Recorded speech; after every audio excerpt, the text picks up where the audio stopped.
पिता पुत्र र पवित्र आत्मा एक साँचो परमेश्वरको नाममा यो बिहानी यहाँहरू सबैलाई हाम्रो प्रभुको नाममा अभिवादन अनुग्रह कृपा शान्ति जय मसीह बारक होस्। प्रिय दाजुभाइ दिदीहरू, के तपाईँ चिन्तामा हुनुहुन्छ? के तपाईँलाई जिउन गाह्रो भइराखेको छ? के तपाईँ कुनै समस्यामा हुनुहुन्छ? के तपाईँलाई लाग्छ यो समस्याबाट म अब मुक्तिन सक्दिनँ भनेर? पवित्र धर्मशास्त्र बाइबल पहिलो पत्रुस 5:7 यसु प्रभुले यसो भन्नुभएको छ, तिमीलाई सारा चिन्ता र फिक्री परमप्रभुलाई सुम्पिदियो, उहाँले मात्र तिमीको वास्ता गर्नुहुनेछ।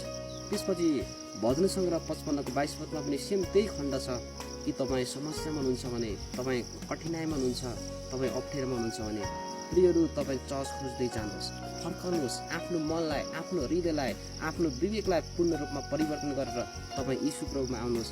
उहाँले तपाईँलाई शान्ति दिनुहुन्छ, उहाँले तपाईँलाई आशिष दिन चाहनुहुन्छ, उहाँले तपाईँको परिवारलाई बनाउन चाहनुहुन्छ, उहाँले तपाईँको जीवनलाई र व्यावहारिक पाटालाई मिलाउन चाहनुहुन्छ। कि तपाईँ ख्रीष्टमा शरण लिनुहोस्, उहाँले तपाईँलाई आशीर्वाद दिउन्, उहाँले तपाईँलाई अनुग्रह गरून् र उहाँको शान्तिले तपाईँलाई भरुन्। आमेन।